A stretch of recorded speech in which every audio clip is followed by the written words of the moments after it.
these other countries that are non-white. How did you feel when you heard those comments? So, Joy, we didn't actually hear him say those words. This is the biggest fake. When I read him, yeah, this is the biggest fake news story of the week. And it's interesting to sit back and watch that people are so angry over things that the president didn't say. They're more angry than they are at the Clintons for getting rich off of poor Haitians. You can ask all of the Haitian Americans that have been protesting against the Clintons and the Clinton Foundation for years. You can also ask Klaus Eberwein, the former Haitian government official that has all the dirt on the Clinton Foundation. Oh, wait, actually, you can't ask him because he mysteriously committed suicide the day before he was supposed to testify against the Foundation. This is nuts. Let me ask you a question, Stephanie. Did you get talking points before you came here from the RNC or the White House? It's interesting that yesterday, Mark Burns, who was the surrogate that we had on the Trump side yesterday, tried to roll out that same Clinton stuff. Did you get talking points before you came here? Joy, I didn't get talking points. Because what you, hold on a second. Well, let me, I don't know you, Stephanie. We don't know each other, but let me just explain to you, this is not Fox News. We're not going to play the game of rolling out crazy conspiracy theories in the answers to my question. Hold on. If you have an answer to my question, I'm going to let you give it.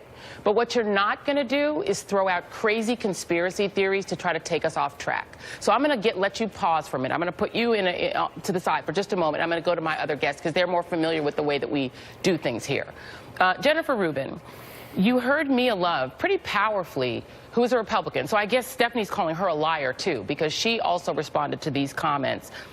What did you make of her response? Because so far she's the only Republican to give really a full-throated condemnation of what Donald Trump said.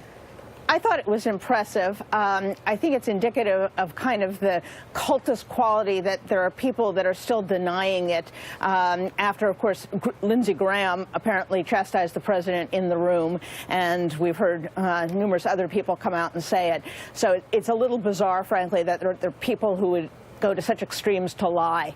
As far as Mia Love goes, it was impressive, and I think she needs to follow it up now. What I would certainly recommend would be that she introduce a motion of censure.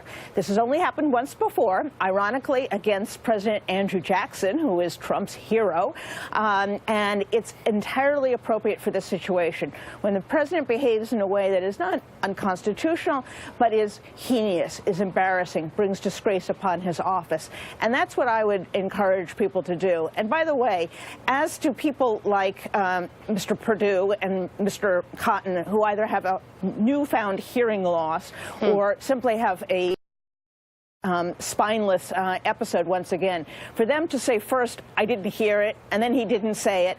Come on, guys. I think the states of Arkansas and Georgia can do just a little bit better than that. Yeah, and I guess they're also calling Lindsey Graham a liar because Lindsey Graham acknowledged that he did say it. And Lindsey Graham is, you know, as supine a Trump supporter as there ever is, and he says that he said it. Anousheh, this morning, Donald Trump was up tweeting. Hold on a second. I'm going to go to Anousheh Hussein. Anousheh, this morning, Donald Trump was up tweeting. Perhaps it's raining on the golf courses in Mar-a-Lago, so he's tweeting again, and he tweeted a couple of things. He tweeted DACA is probably dead because the Democrats don't really want it. They just want to talk and desperately needed money away, desperately needed money away from our military. He then added, I, as president, want people coming into our country who are going to help us become strong and great again, people coming through a system of merit, blah, blah, blah, no more lotteries. Donald Trump's grandfather was an immigrant who came to this country speaking only German. His mother was an immigrant who came from Scotland.